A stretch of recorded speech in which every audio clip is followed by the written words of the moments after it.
ನೋಡಿದ್ರ ಮೋರೆ, ಶ್ರಾವಣಿ ಮೇಡಮ್ ಜನಗಳ ಮಧ್ಯಾಹ್ನ ಬೆರ್ತು ಹೋಗ್ಬಿಟ್ಟಿದ್ದಾರೆ. ಅವಳು ಗೆಲ್ಲಕ್ಕೆ ಎಲೆಕ್ಷನ್ಗೆ ನಿಲ್ತಾ ಇಲ್ವೋ, ಮನಸ್ಫೂರ್ತಿಯಾಗಿ ಜನರ ಸೇವೆ ಮಾಡಬೇಕು ಅಂತ ನಿಂತ್ಕೋತಾ ಇದ್ದಾಳೆ. ಶ್ರಾವಣಿ ನೋಡ್ತಿದ್ರೆ ನನಗೆ ಅಪ್ಪನೇ ನೆನಪಾಗ್ತಿದ್ದಾರೆ ವೀರು. ಜನರ ಕಷ್ಟನ ಅರ್ಥ ಮಾಡ್ಕೊಳ್ಳೋ ಹೃದಯ, ರಾಜಕೀಯದಲ್ಲಿ ದಿಟ್ಟವಾಗಿ ನಿಲ್ಲೋಂಥ ಛಲ, ತೇಟ ಅಪ್ಪನ ಹಾಗೆ ಅವಳು.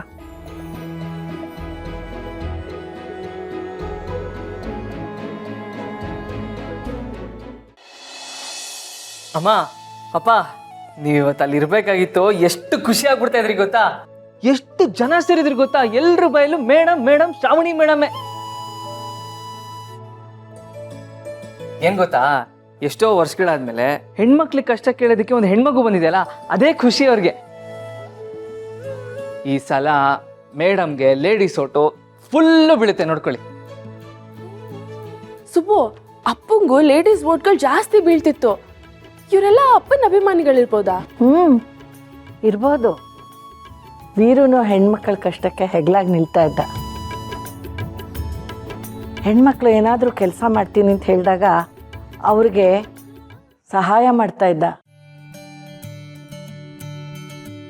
ಸಬ್ಸಿಡಿ ಕೊಡಿಸ್ತಾ ಇದ್ದ, ಲೋನ್ ಕೊಡಿಸ್ತಾ ಇದ್ದ. ಮನೆಯಲ್ಲೇ ಮಾಡೋವಂಥ ಸಣ್ಣ ಪುಟ್ಟ ಕೆಲಸಗಳು, ಗಂಧದ ಕಡ್ಡಿ ಮಾಡೋದು, ಮೇಣದ ಬತ್ತಿ ಮಾಡೋದು, ಹಪ್ಪಳ, ಸಂಡಿಗೆ, ಈ ಥರದ್ದೆಲ್ಲ ಮಾರಾಟಕ್ಕೆ ಅವನು ವ್ಯವಸ್ಥೆ ಮಾಡಿಕೊಡ್ತಾ ಇದ್ದ. ಇದು ಯಾವುದನ್ನು ಆ ಹೆಣ್ಮಕ್ಳು ಮರ್ತಿರಲ್ಲ ಅಲ್ವ? ಮತ್ತೆ ಹೆಂಗಸರ ಮನಸ್ಸು ಗೆದ್ರೆ ಇಡೀ ಮನೆನೇ ಗೆದ್ದ ಹಾಗೆ ಅಲ್ವನೇ? ಸುಬ್ಬು, ನಾಳೆ ಸಮಾವೇಶ ಅಂತ ಅಂದ್ಕೊಂಡಿದ್ದೀರಾ? ಎಲ್ಲಿ ಮಾಡ್ತಾ ಇದ್ದೀರಾ? ಅಮ್ಮ, ಇಲ್ಲಿ ಸಿಟಿ ಒಳಗಡೆ ಒಂದು ಗ್ರೌಂಡ್ ಇದೆಯಲ್ಲ, ಅಲ್ಲೇ ಸಮಾವೇಶ ಮಾಡೋಣ ಅನ್ಕೊಂಡಿದೀವಿ. ನೋಡಿ ಸುಬ್ಬು, ನೀವು ಏನೇ ಮಾಡಿದ್ರು ಲೀಗಲ್ ಆಗಿ ಪರ್ಮಿಷನ್ ತಗೊಂಡೇ ಮಾಡಬೇಕು. ಕಾನೂನಿನ ಚೌಕಟ್ಟಿನೊಳಗೆ ನಮ್ಮ ಸಮಾವೇಶ ಇರಬೇಕು. ಆಯ್ತಮ್ಮ, ನಾನು ಪರ್ಮಿಷನ್ಗೆ ಲೆಟರ್ ಕೊಟ್ಟಿದ್ದೀನಿ. ಇವತ್ತು ರಾತ್ರಿ ಅಥವಾ ನಾಳೆ ಬೆಳಿಗ್ಗೆ ಅಷ್ಟೊತ್ತಿಗೆ ಅಪ್ರೂವಲ್ ಸಿಕ್ಬಿಡುತ್ತೆ.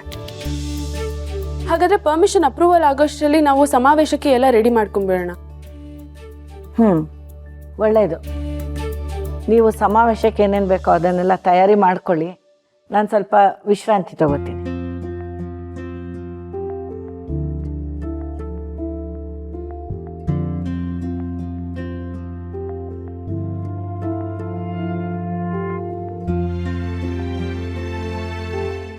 ಲೋ ಮಗನೇ, ಸಮಾವೇಶ ಅಂದಮೇಲೆ ಖರ್ಚು ವೆಚ್ಚ ಇದ್ದೇ ಇರುತ್ತೆ ಕಣೋ. ಕಡೆ ಪಕ್ಷ ಅಲ್ಲಿ ವ್ಯವಸ್ಥೆ ಮಾಡೋಕ್ಕಾದ್ರೂ ಹಣ ಬೇಕಲ್ವಾ? ದೊಡ್ಡಮ್ಮವ್ರನ್ನ ಒಂದು ಮಾತು ಕೇಳೋದಾ? ಬೇಡ ಮಾವ, ಅವರು ಅಷ್ಟು ದೂರದಿಂದ ಇಲ್ಲಿ ಬಂದು ನಮಗೆ ಇಷ್ಟೆಲ್ಲ ಸಪೋರ್ಟ್ ಮಾಡ್ತಿದ್ದಾರೆ. ನಾವು ದುಡ್ಡು ಕೇಳಿದ್ರೆ ಅದು ಸರಿ ಹೋಗಲ್ಲ ಮಾವ, ಬೇಡ. ಹೌದಪ್ಪ, ಮೊದಲೇ ಸಾಲಿಗ್ರಾಮದ ಆಸ್ತಿನ ಈ ವಿಜಯಾಂಬಿಕಾ ನುಂಗ್ ನೀರು ಕುಡಿದ್ಬಿಟ್ಟಿದ್ದಾಳೆ. ಇಂಥ ಟೈಮಲ್ಲಿ ದೊಡ್ಡಮ್ಮವ್ರ ಹತ್ರ ದುಡ್ಡು ಕೇಳೋದು ಸರಿ ಹೋಗಲ್ಲ. ನಾನೊಂದಷ್ಟು ಕಡೆ ದುಡ್ಡು ಕೇಳ್ತೀನಿ, ಅದು ಸಿಕ್ತಿದ್ದಂಗೆ ಏನಾದರೂ ವ್ಯವಸ್ಥೆ ಮಾಡೋಣ. ಅಯ್ಯೋ ದೇವ್ರೆ, ನಾಳೆನೇ ಸಮಾವೇಶ ಅಂತಿದ್ದೀರಾ? ದುಡ್ಡಿಲ್ಲದೆ ಅದೆಲ್ಲ ಮಾಡೋದು ಕಷ್ಟ ಆಗಲ್ವಾ? ಸುಬ್ರಹ್ಮಣ್ಯ, ನನ್ನ ಹತ್ರ ಹಳೆ ಒಂದು ಜೊತೆ ಓಲೆ ಇದೆ ಕಣೋ. ಇರು, ಒಂದು ನಿಮಿಷ ತಗೊಂಡು ಬಂದೆ.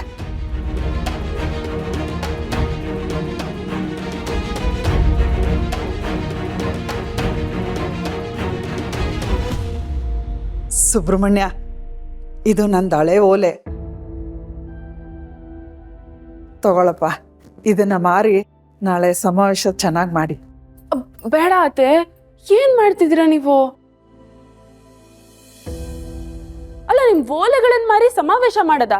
ಶಾಮಿಯಾನ ಹಾಕಿಲ್ಲ ಅಂದ್ರೂ ಪರವಾಗಿಲ್ಲ, ಎಷ್ಟು ಜನ ಬರ್ತಾರೋ ಅವ್ರ ಹತ್ರನೇ ಮಾತಾಡ್ಬಿಟ್ಟು ಕಳ್ಸ್ಬಿಡೋಣ, ದಯವಿಟ್ಟು ಬೇಡ.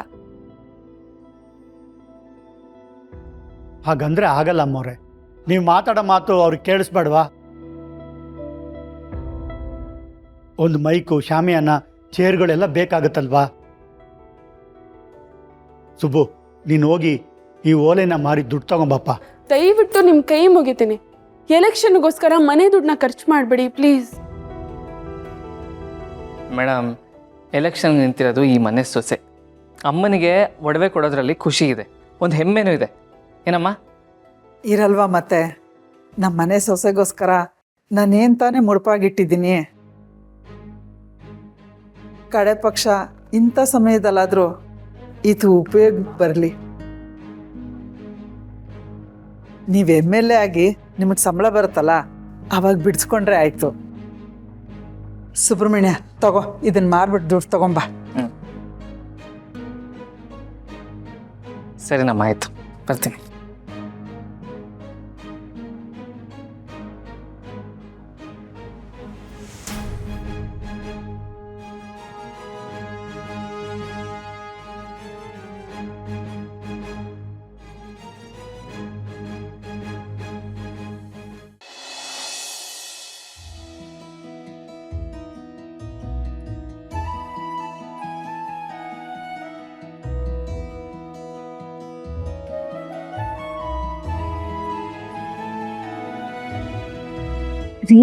ಮಾತಾಡಬೇಡ, ಮಾತಾಡಿ ಆಯಾಸ ಪಟ್ಕೋಬೇಡ. ಮಗನ್ ನೋಡಿದ್ರ? ಎಷ್ಟು ಮುದ್ದಾಗಿದ್ದಾಳಲ್ವಾ ನನ್ನ ಮಗಳು. ನಾನು ಅಪ್ಪ ಆಗಿದ್ದೀನಿ ಈಗ. ಈ ಮ್ಯಾಡಿ ಅಲ್ಲ, ಡ್ಯಾಡಿ. ನನ್ನ ಮಗುನ ಇದೇ ಕೈಗಳಿಂದ ಎತ್ಕೊಂಡೆ. ಎಷ್ಟು ಭಯ ಆಯ್ತು ಗೊತ್ತಾ? ಆಮೇಲೆ ಭಯ ಎಲ್ಲ ಹೋಗಿ ಅಳು ಬಂದ್ಬಿಡ್ತು.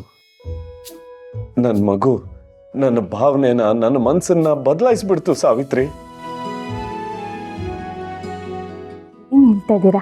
ಹೌದು ಸಾವಿತ್ರಿ, ಇದುವರೆಗೂ ನೀನು ಇಷ್ಟ ಕಷ್ಟಪಟ್ಟೆ, ನಾನು ನಿಂಗೆ ಎಷ್ಟೆಲ್ಲ ಹಿಂಸೆ ಕೊಟ್ಟೆ.